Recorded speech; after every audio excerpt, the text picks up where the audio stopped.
If you can play a game, one game for the rest of your life, what is that? I'll give you 3 seconds. 3, 2, 1. Can I say 2? Every time I open up the game, nagpa-play yung song na sinulat ko, and I was just so overwhelmed. Consistency is key. I think in any sport and in anything that you do or any passion. So waking up every single day to do that thing that you love and continuously improving yourself. This episode of Homestretch is a unique journey into an exciting, emerging sport played by millions around the world, driven by an industry of billions, all made possible by an extraordinary cast of characters. Tech companies, software developers, storytellers, artists, writers, and a vast cast of players of all ages, young and old. Egames took the sports industry by surprise. So popular, so little understood. Yet, it is now a growing sport that we cannot ignore.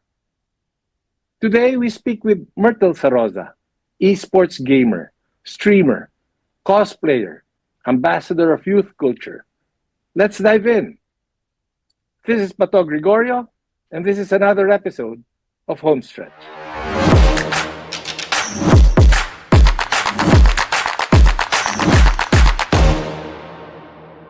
Our guest today, my idol in PBB, Myrtle Sarrosa. That's the best way to start the show, Myrtle.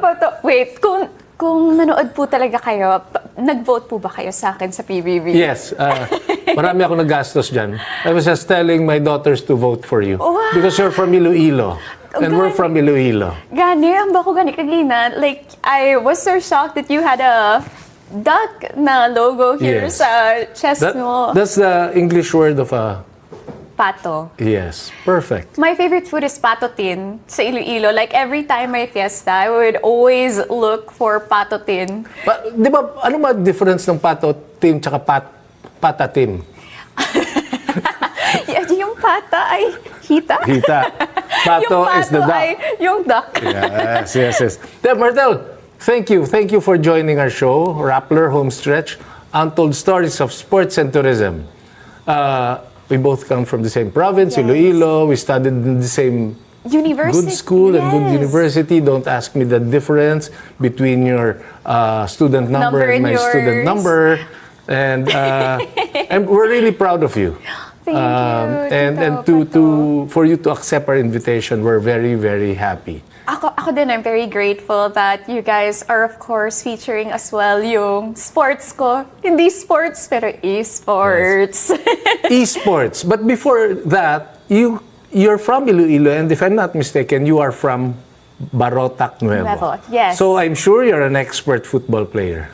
I am not an expert football player, but I did love to organize the football events in the past. So when I was a part of the SK, I haven't touched on this in a long time, pero when I was younger, I was in the SK. Tapos one of the things that I was very passionate about was really sports and giving opportunities to those to highlight yung passion nila for sports. So ikaw yung sports organizer, ikaw yung sports Yes. director, because you were with the Sangguniang Kabataan. Yes. Diba? You do so many things, Myrtle, and now you're in esports, you're in cosplay.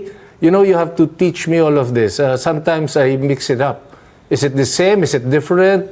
What's in esports? What's in cosplay?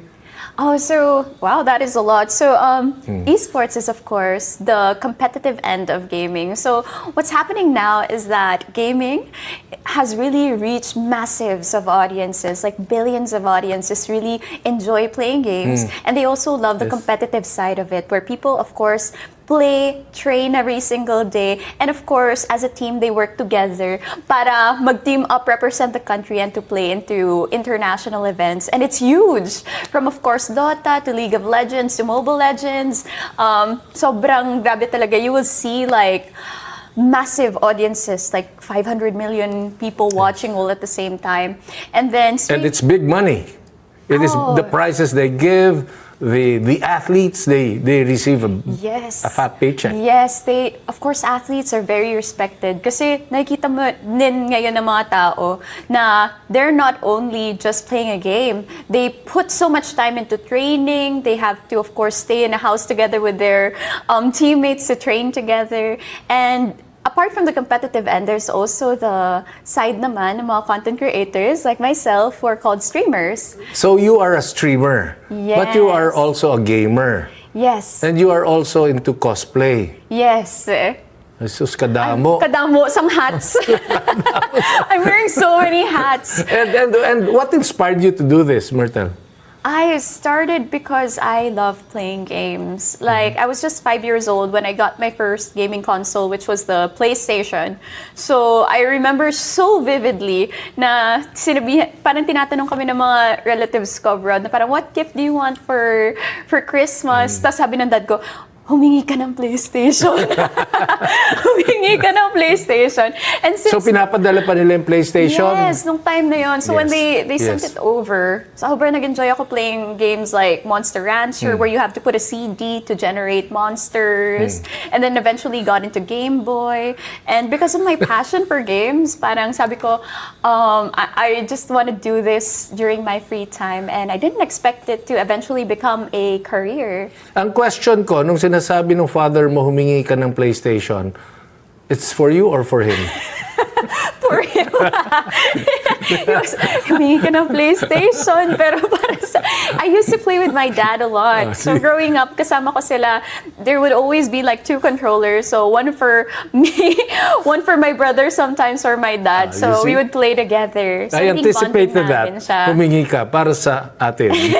Di ba? Para sa atin. Pero Myrtle, ano yung pinaka-memorable moment mo dito sa streaming, sa esports?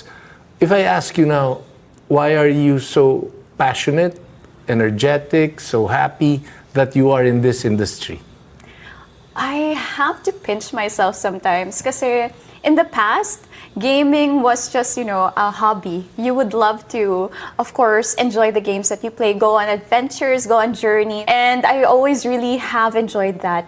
And right now, hindi ko in-expect na I would be having thousands and thousands of viewers, being invited internationally to events. So it's a career now. It's your career. Yes. So I still do yung main job ko, which is of course being an actress. But I didn't expect na eventually this would also become a career. To the point na I was like crying a few years ago kasi when I opened the game that I love to play, it's called Call of Duty. So they gave me an opportunity to write one of the songs for the game. Tapos every time I opened up the game, nagpa-play yung song na sinulat ko. And I was just so overwhelmed na I didn't expect na as someone who grew up playing games, I would have this opportunity to leave a mark as well in the games that I was playing. When you do this, do you have a team or is Myrtle alone? Is Myrtle with a group so you can manage all of these activities? It started off with just myself. So myself and yung assistant ko who would help me out. So we started just the 2 of us. And then eventually had this goal in this dream to continuously level up yung things. Kasi I don't like saying content. I like to say like the art that I do. The art that you do. Yeah, kasi those videos, it's not just like you make a content, you post it out there. Kami parang we really plan, we really want to make something that makes an impact to those who watch. So right now, I do have a group of people na who's been working with me for a long time. Para silang, because in-game, we have the party system, you have a tank, there's a DPS. Continue. I'm trying to learn. Diba? Continue. So parang sa I video will not games, lie to you. I don't understand. But continue. So it's like a sports team as well. So in games, you also have your own team. Na parang you have a person who's at the top, mid. There's also your jungler. So parang ganun din kami. Like I would say I'm the carry. I'm the DPS. Tapos meron akong mga kasama ko in the game who are my tank. Yun yung videographer ko. And then yung editors ko. So, sila but yung this mga is a maids team. ko. Iba-iba lang yung terms, di ba? Yes, It's just the esports terms. But this is like your coach, assistant coach, Yes, trainer, yes. bagman, etc., conditioning coach. Ganun rin siya, di ba? Yes. Kung tutuusin. So, ganun na. Yung team ko who works with me on the stuff that I put out, they're basically like my IRL team na tumutulong sa akin to make every single idea come to life. Galing. And you mentioned a while ago, this is a very big base, di ba? Millions of people, hundreds and millions of people. So anong pinaka-unique interaction mo with a fan, whether a fan abroad or a Filipino fan? What is yung pinaka-unique? Oh, this is special or one of a kind. Ooh, pinaka-unique interaction ko. There's been a lot na like all of them, they just struck a chord with me. But I think one of the most memorable was like yung mga people who have messaged me, who watch my stream, and they would message me telling me na they had a tough time during the pandemic, and seeing me live stream, have fun with the games, talk to them during times na they didn't have a community yet. They appreciated na parang I would come up on stream, have fun, play the games, but at the same time connect with them. Kasi whenever you're live streaming, it's not just you playing the game that you love and enjoy, it's also like speaking with your viewers, interacting with them, kinakausap mo sila, and letting them join you in that process of that journey of the game. So when people have messaged me na parang you really helped us have fun during this time, you became a friend to us, that was really memorable. So in esports, it's not just about winning or losing. It's the community. You mentioned the word community. You become friends. Okay, so I did my research, and I know for a fact that in 2023, you were Streamer of the Year, and you were awarded in 2024. What do you mean Streamer of the Year? Ano yon? Miss Universe? Thank you po, Sir Pató. Thank you so much for researching this. I still have to pinch myself to see if it's true. And I'm very grateful kasi I think it was the first time that they were acknowledging yung work namin as streamers, wherein we actually stream the games that we play and entertain people. And it was the first time that they actually presented that award. And I'm so grateful kasi I have been streaming almost every single other day in my life since 2021. Like, hindi siya naging madali for me kasi I was balancing a lot of things. I was balancing yung work ko as an actress. I would be doing teleseries, MWF, and then when I get home, I would sleep a bit, and in the evening, I would stream and play games. At the same time, I was doing cosplay, where last year, we did 90 cosplay characters in 1 year. 90? Yes. So ano yun? Every week we had like either one day na we would shoot like 6 to 7 costumes, or sometimes like in a week 2 to 3 costumes. So it was a lot. So I was balancing everything, and apart from that, I was doing on the back end then, I was writing songs for games. I was like producing yung mga gaming content for games, sometimes directing yung mga creative videos nila, and I was like, oh my gosh, ang dami. So ibig sabihin, it's not your typical day as a streamer. It's your typical day as a Myrtle, a busy woman, because of streaming, because of cosplay, because of acting, and a few years ago, because of your studies in the University of the Philippines. Yes. So, paano mo nagawa lahat yun? Kaya when they awarded it, nanginginig lang ako. Hindi ko na alam yung sasabihin. Kasi I didn't really prepare any speech at all. No, I only got to that realization when people going up the stage and like giving the speech, and they had a speech prepared. Meron po sila mga papel. Tapos sabi ko, oh my gosh, na-pressure ako bigla. Dapat mag-isip din yata ako na maganda. Pero dating ako dun sa stage, I think everything the gratitude just came out. Kasi at the end of the day, it wasn't really just, myself. It was like the people, the community who encouraged me. Kasi there was a point in time where I actually quit. Because? You got tired? Or you took a break, a sabbatical, or what? Kasi noong 2018, when streaming first started here in the Philippines, I was already one of the first few people who started streaming. I streamed in multiple platforms from whatever it was until I ended up on Facebook. But I always got pressured. Kasi back then, streaming required you to stream like 100 hours. And of course, streaming for 100 hours in a day is very fun. But sometimes you also have to think of factors like you can't play some of the games that you want to play. There's only specific games you can play. Tapos, you would also have to watch out for viewership and things like that. And you were doing it all by yourself, all alone. So... And when you do that, alam mo na may nakaabang na sa'yo. Alam mo na hinihintay ka na nila. Na parang, oh, why is Myrtle still not online? Yeah. Ganun ba yun? It's more of like you go online and hope someone watches you. So I think at first, so I did that for 2 years, and then sabi ko, I think like nagkaroon na ako ng crossroads in life na parang sabi ko, maybe, I don't know, maybe the pressure was also getting to me. So nagsabi ko, okay, I'm gonna quit my contract and I'll focus on my work into TV. So I quit my contract and then did TV na sana. I was about to do a TV show when all of a sudden the pandemic hit, nagkaroon ng lockdown, and I didn't have anything. Ayun. So it's your destiny not to quit. Nung point na yun, when I had to quit and I had nothing, I turned back into just, sabi ko, okay, I have nothing to do with my time. I'll just go back to games, playing it for fun.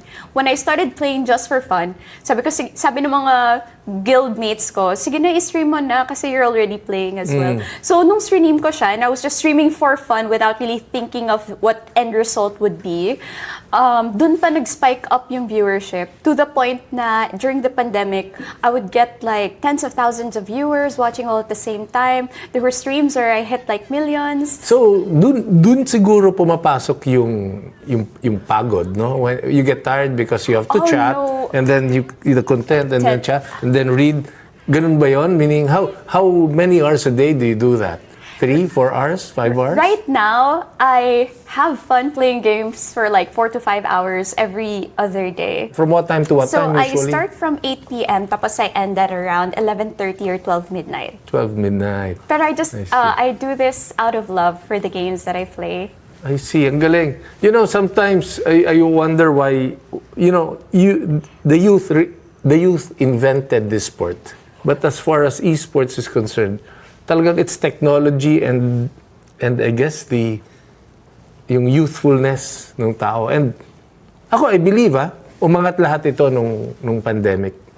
I would agree as well. I think it's also because like it became a shared passion na people really enjoy. They get very into the game that they're playing, that they also enjoy the I would say the competition, the preparation, the skills. They admire how much work someone puts into, of course, have those skill sets that they have inside the game. So what advice can you give the new aspiring streamers? My advice that I could give sa mga tao who would like to get into streaming, to get into games, to get into content creation would definitely be consistency is key. I think in any sport and in anything that you do or any passion. So waking up every single day to do that thing that you love and continuously improving yourself. There's no one who's good at something when they start off. You always have to do step by step into the ladder. Sometimes kailangan mong sometimes you would fall down but you still have to get back up. And another thing that makes a difference is passion. Passion is always. So how do you see this industry? The streaming industry evolving. Southeast Asian Games, soon in the Olympics. Are you involved in this? Will we see you in the Olympics? I really believe that this industry will continue to grow in the next few years. And nakikita ko from there that there will be more and more opportunities to grow and more industries who will really involve gaming. And of course, more and more opportunities for everything. So I can already see that this will be an industry that will just continue to grow through the years. Pero kung papiliin kita, okay, a little bit more fun here. If you can play one game for the rest of your life, what is that? Oh my gosh. I'll give you 3 seconds. 3, 2, 1. Can I say 2? One first, then 2. Okay. Utang na loob ko talaga sa success ko sa buhay is really Call of Duty. Call of Duty. Yes. So if I were to play a game all my life, it would be that. Pero if Call of Duty was not in the options, Okay. I would play Ragnarok. Kasi I was one of the top players in that game. I had my own guild of people, 100 members who went online all at the same time. Thus I really enjoyed having friends through that game. Kasi you would be so shocked. Yung mga members ko, they were CEOs of companies. I'm shocked. Yeah, doctors who was playing just in those. He was like, ay, OR lang ako. Bye, guys. So, so yung mga ganon. Dentists, professionals, lawyers. So, magre-relax, manunood, mag-content, and then, sandali lang, may operahan lang ako. Ganun May yun. ganon siya eh. Ito, difficult question to. You have to be very honest. When you started your young career, you were in politics. I was you in went to- cosplay and went into... But SK. Yes. SK, cosplay, content creator, artista, pwede ka naman magtrabaho sa industry because broadcom is your course. Choose one lang. Now, choose one. Choose one. It would be gaming. Gaming. Even if it's not as a streamer, if it's someone who would work as a developer ng games, like in creating the world, the lore ng isang game, creating heroes, characters, I really love that. Kaya nung nagkaroon ako ng opportunity to like help out sa paggawa ng Filipino version ng mga characters, like I did the Tagalog version of the MiHoYo game, ZZZ Tagalog version of their theme song, and also for Honkai Star Rail, si Rappa, yung Filipino version ng songs niya. I really had so much fun doing those na I could see myself working in games that could entertain people, make them have fun in the long run. So, difficult question, and I'm sure there's no right or wrong answer. Pero kung ako ang isang magulang, tatanungin ko, so kung kaya kong gumaling sa gaming, kaya kong yumaman sa gaming, sa esports, kailangan ko pa ba mag-aral? I believe that education is very important. Kasi every single person, they need to, parang games din, you have to level up yourself every single time. And it's not about just playing a game. It's also leveling up as a human being. Kasi meron mga attribute skills na tinatawag sa game. Sometimes pinapataas mo yung int mo, yung dex mo, yung strength mo, yung vit mo. And every single one of us only has 24 hours in a day. But it's very important to level up by making yourself a better person every single day so that you improve. And I think education is very important kasi I would not have had all these weapons and skills in life if not for the education that you get from, of course, learning from very inspiring people like your professors, like Correct. your teachers, who share with you their experiences. And you also have to experience things on your own. Pero learning from their experiences as well really impacts you to improve as a person. That is a Miss Universe answer. Oh my God. Pero before we end this home stretch, is there a home stretch? Is there a retirement for e-gamers and cosplay people? May retirement age ba yan? Wow. I don't know the answer yet. Kasi even I myself, I don't know yet if there will come a time where I will stop doing this. Kasi I'm at the point of na sinasabi ko sa mga tao, I don't think I could ever stop doing this kasi I really love it. Maybe it will just come to a point na siguro nag-grow old na yung lahat ng mga tao na nanonood sa akin, and I don't know.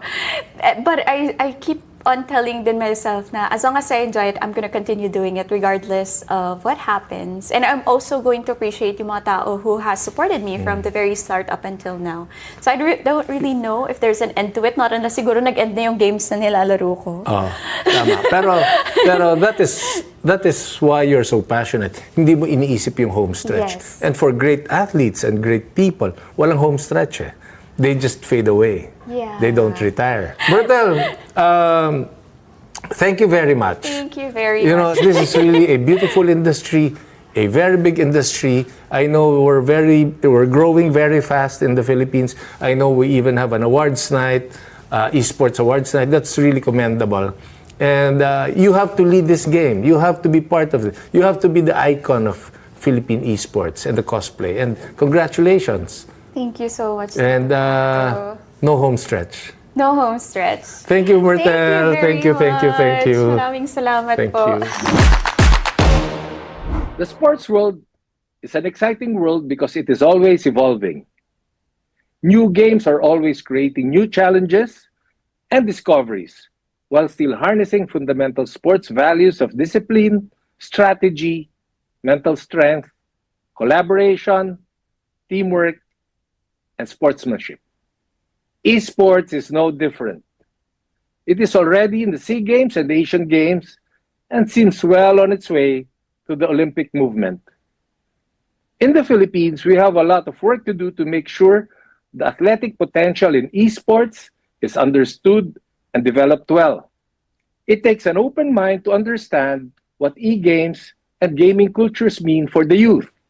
And it takes ambassadors like Myrtle to harness the best that these have to offer. It's a beautiful thing when young people find new ways to channel their energies and create opportunities for themselves. But with all things, it takes a village to raise our kids right. So we continue to listen, to learn, to teach, and to aspire. This is Pató Gregorio, and this has been another episode of Homestretch.